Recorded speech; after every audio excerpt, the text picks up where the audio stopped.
ہے۔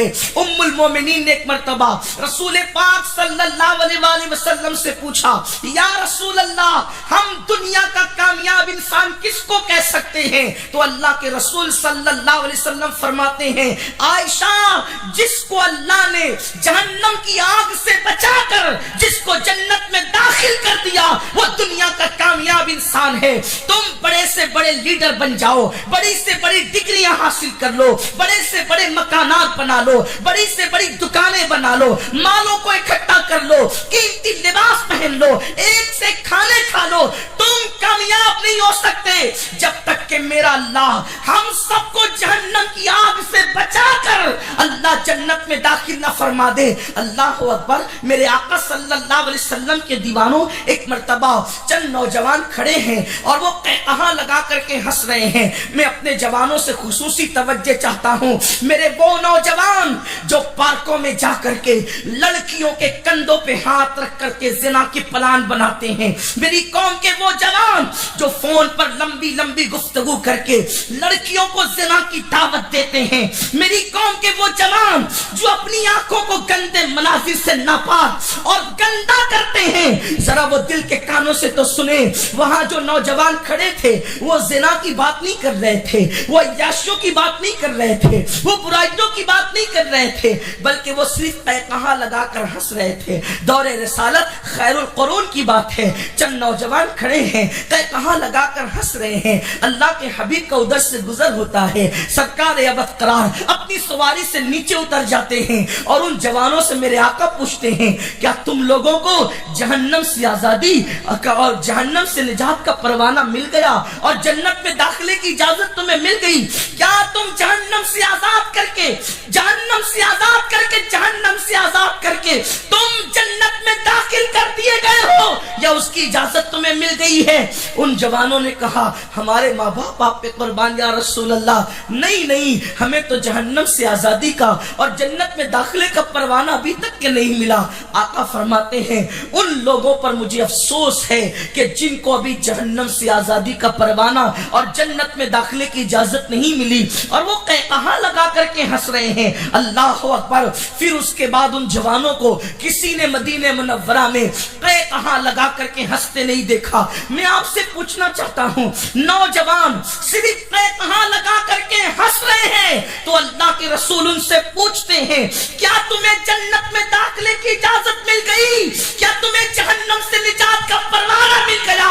قہقہاں لگانے والوں کو اس طریقے سے تعذیبی کارروائی کی جا رہی ہے، اس طریقے سے روکا جا رہا ہے۔ اللہ اکبر۔ تو میرے آقا جن لوگوں کو کرکٹ کے میدان میں نمازیں ترک کرتے دیکھتے ہوں گے، جن کے ہاتھوں میں شراب کے پیالے دیکھتے ہوں گے، جن کو پارکوں میں عیاشیاں کرتے دیکھتے ہوں گے، تو اللہ کے رسول صلی اللہ علیہ وآلہ وسلم کے دل پر کیا گزرتی ہوگی؟ میرے آقا صلی اللہ علیہ وسلم کے دیوانوں، میری قوم کے جوانوں، اس دنیا کے اندر ہم پہلی اور آخری مرتبہ آئے ہیں، اس سے پہلے اس دنیا میں نہیں آئے تھے، اس کے بعد جب موت آئے گی تو پھر کبھی نہیں آ سکیں گے۔ مرنے کے بعد اگر کوئی بندہ اللہ سے کہے، مولا مجھے صرف 1 منٹ کی اجازت دے دے تاکہ میں 2 رکعت نماز دنیا میں پڑھ کے آ جاؤں، تو قدرت کی طرف سے جواب ملے گا، بندے جب ہم نے تجھے موقع دیا تھا اس وقت اس موقع کو تو نے گنوا دیا، اب تجھے 1 سجدے کی بھی اجازت نہیں دی جا سکتی۔ جس دنیا میں پہلی اور آخری مرتبہ آئے ہو،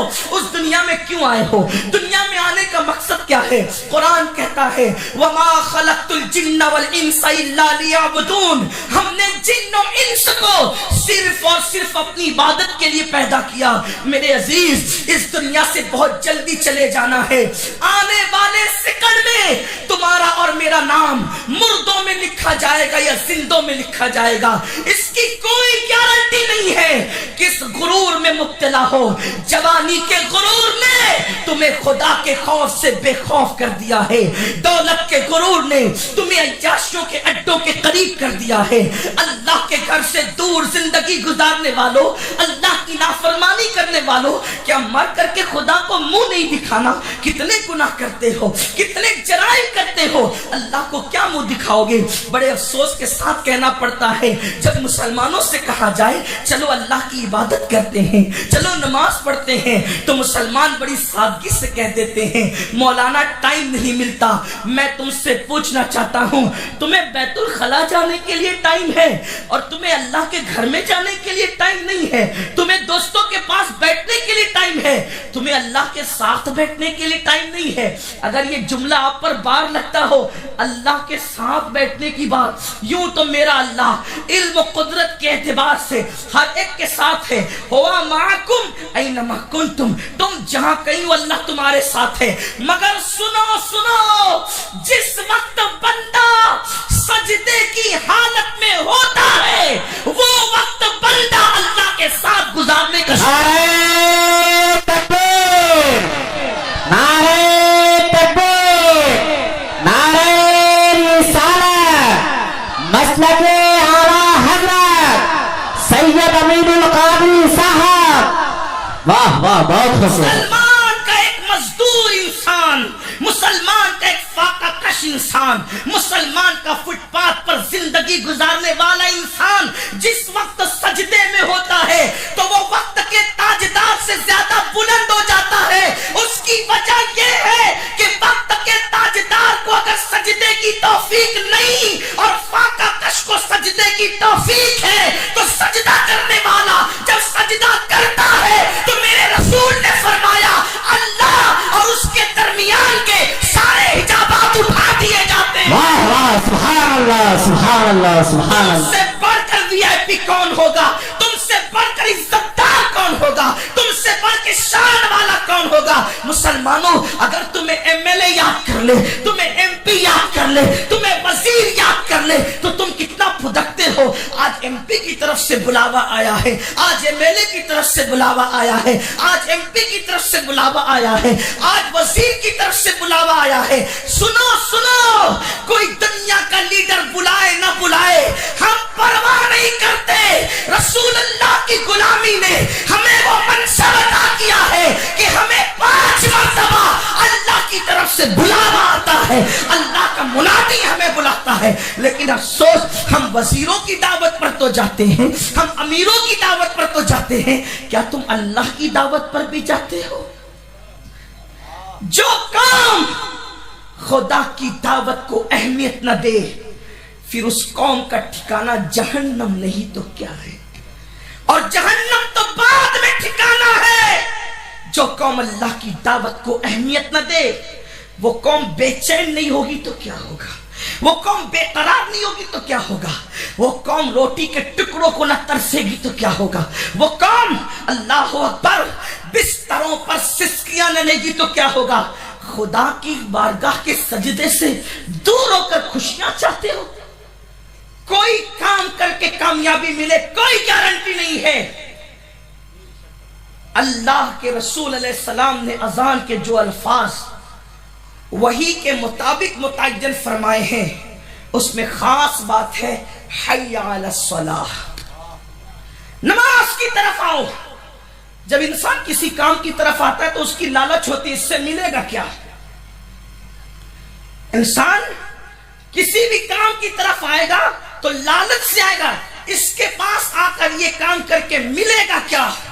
تو مؤذن جو اللہ رب العزت کا منادی ہے، اس 5-6 فٹ کے آدمی کو معمولی مت سمجھنا، جو اللہ کا منادی ہے۔ قرآن کہتا ہے وَمَنْ أَحْسَنُ قَوْلًا مِّمَّنْ دَعَا إِلَى اللَّهِ، اس سے بہتر گفتگو اور بات، اس سے بہتر قول کس کا ہے جو اللہ کی طرف بلائے۔ ابن عباس کہتے ہیں قولا ممن دعا الی اللہ، اللہ کی طرف بلانے والے میں بہت ساری تفاسیر بیان کی گئی ہے، ان میں سے یہ بھی ہے کہ اس سے مراد مؤذن ہے جو تمہیں روزانہ 5 مرتبہ اللہ کی طرف بلاتا ہے۔ اس سے بہتر بات کس کی ہے، اس سے بہتر بات کس کی ہے؟ اللہ کا منادی تمہیں بلا رہا ہے اور کہہ رہا ہے حی علی الصلاۃ، نماز کی طرف آؤ۔ دل میں خیال اٹھتا ہے کاروبار چھوڑ کے، دکان چھوڑ کے، مکان چھوڑ کے، نرم نرم بستر چھوڑ کے، گدے چھوڑ کے سجدے کے لیے جاؤں گا، ملے گا کیا؟ فوراً مؤذن کہتا ہے اپنی طرف سے نہیں، زبان ما اوحا کے سکھائے ہوئے الفاظ سے، حی علی الفلاح، اگر تم نماز کی طرف آئے تو کو کہتا ہے کامیابی کی طرف آؤ. یعنی جس قوم کے اندر نماز ہوگی، جس قوم کے اندر نماز ہوگی، جس قوم میں نماز کا شوق ہوگا، جس قوم میں نماز کی عادت ہوگی، جس قوم میں نماز کا انداز ہوگا، جس قوم میں نماز اور سجدے کی طرف ہوگی، اس قوم کے لیے کامیابی مقدر بنا دی جائے گی کہ وہ کامیاب ہی رہیں گے، کامیابی رہو. اور نمازی کی ناکامی کی بات کرنے والا کوئی کمزور ایمان والا تو ہو سکتا ہے، مومن کامل یہ بات نہیں، کیونکہ اللہ کے رسول نے فرمایا اذان کے الفاظ. کبھی اذان پہ آپ نے غور کیا؟ اذان کے اصل الفاظ جو نماز کے متعلق ہے یہ دو ہی ہیں، حی علی الصلاۃ اور حی علی الفلاح. اس سے پہلے اور اس کے بعد آخر یہ فلسفہ اذان کیا ہے؟ دعوت دینی کس چیز کی ہے؟ نماز کی. سیدھا کہہ دیا جاتا حی علی الصلاۃ، آ جاؤ نماز کے لیے، لیکن ڈائریکٹ نہیں کہا گیا. پہلے شروعات کی گئی اللہ اکبر اللہ اکبر، اللہ سب سے بڑا ہے، اللہ سب سے. یہ جو دعوت دینے کے لیے تو مؤذن کھڑا ہے، اس سے فطرت پوچھ رہی ہے کہ تو یہ جو دعوت دینے کھڑا ہے کس کی طرف سے؟ اس لیے کہ تیری بات تو میں نے ماننا نہیں ہے، تو تو میری طرح انسان ہے. جب لوگ نبی کو اپنی طرح بشر کہہ دیتے ہیں تو اس دو ٹانگ کے مؤذن پر یقین کون کرے گا؟ لوگ اس قدر ناہنجار ہوئے کہ صاحب وحی کو بھی اپنی طرح کہہ گئے. لوگ اس طرح سیاہ دل ہوئے کہ اس صاحب معراج اور صاحب براق کو بھی اپنی طرح کہہ گئے. میں پوچھتا ہوں اگر مصطفیٰ جان رحمت کو حلیمہ کی بکریوں کے پیچھے دیکھ کر اپنی طرح کہتے ہو تو معراج میں جبریل کے آگے آگے بھی تو دیکھو. تھکے تیرو غلامی کے بازو، کہاں وہ دامن کہاں وہ پہلو، رکاب چھوٹی امید ٹوٹی، نگاہ حسرت کے ولولے تھے. نعرہ تکبیر، نعرہ اس کے سفر کا ساتھ جبریل بھی نہ نبھا سکے، اسے آمینہ کا لال کہتے ہیں. مؤذن دو ٹانگ کا بیچارہ جس کو لوگوں نے خود متعین کیا ہو 1500 پہ، اس کی بات پر کون اعتماد کرے گا؟ نماز کی طرف بلانے والے کس کی طرف سے تو کھڑا ہے؟ تو پہلے ہی آغاز کیا اس نے اللہ اکبر اللہ اکبر.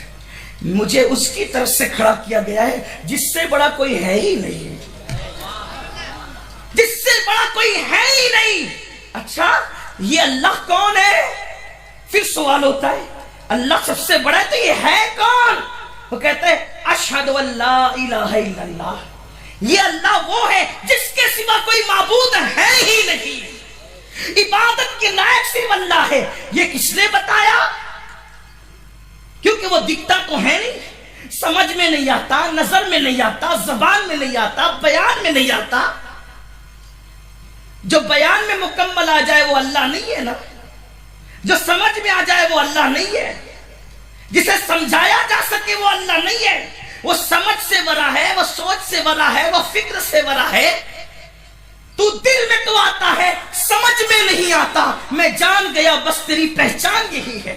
لیکن یہ بات بتائی کس نے کہ اللہ ہے اور وہی عبادت کے لائق ہے. تو کہتا ہے اشہد ان محمد رسول اللہ، محمد اللہ کے رسول ہے اور انہوں نے بتائی ہے یہ بات. اچھا اتنی بڑی بارگاہ سے کھڑا ہے، بول کہنا کیا چاہتا ہے؟ تو کہا حی علی الصلاۃ، نماز کے لیے آؤ. کیا ملے گا اس سے؟ حی علی الفلاح، کامیابی مل جائے گی، کامیابی مل جائے گی. اور فلاح اس کامیابی کو کہتے ہیں جس کے جو زمین کے اوپر کی بھی کامیابی ہو، زمین کے اندر کی بھی کامیابی ہو، اور اس کائنات کی بھی کامیابی ہو، اور اس کے فنا کے بعد کی بھی کامیابی ہو. پتا چلا جو مکمل کامیابی ہے اس کو فلاح کہتے ہیں. پتا چلا اسلام کہہ رہا ہے اگر لحد سے لے کر مہد سے لے کر لحد تک اور لحد سے لے کر آخرت تک کی